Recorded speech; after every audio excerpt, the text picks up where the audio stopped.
அன்பான உறவுகள் அனைவருக்கும் இனிய வணக்கம். இப்போ நம்ம என்ன செய்ய போகிறோம்னு பார்த்தீங்கன்னா, ஹோட்டல் சைடில் சுவையான சால்னா செய்ய போகிறோம். அந்த சால்னாக்கு தேவையான பொருள் என்னன்னு பார்த்தீங்கன்னா, 2 ஆனியன், 3 தக்காளி, அதுக்கப்புறம் கொத்தமல்லி தழை, புதினா தழை, தாளிக்கிறதுக்கு ஏலக்காய், கிராம்பு, பிரிஞ்சி இலை, கல்பாசி எடுத்திருக்கேன். அரைக்கிறதுக்கு என்னென்ன வேணும்னு பார்த்தீங்கன்னா, தேங்காய், பொட்டுக்கடலை 1 ஸ்பூன் எடுத்திருக்கேன். அப்புறம் சின்ன ஆனியன் எடுத்திருக்கேன். அது கூட முந்திரி எடுத்திருக்கேன், பெருஞ்சீரகம் எடுத்திருக்கேன், கொஞ்சம் கசகசா ஆட் பண்ணியிருக்கேன். இதெல்லாம் நல்லா மை போல் பேஸ்ட்டாக அரைச்சி எடுத்துக்குங்க.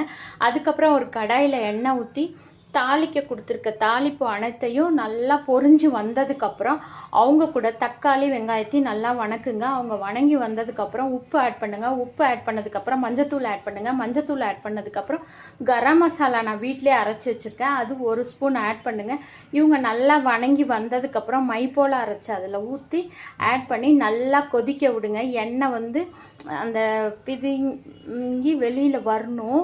அந்த பிசு பிசுப்புன்னு இருக்குன்னு பார்த்தீங்களா, எண்ணெய் கொதிச்சு நல்லா மேலே வரும். அப்போ பார்க்குறதுக்கே நமக்கு சூப்பராக இருக்கும் கெட்டி சால்னா.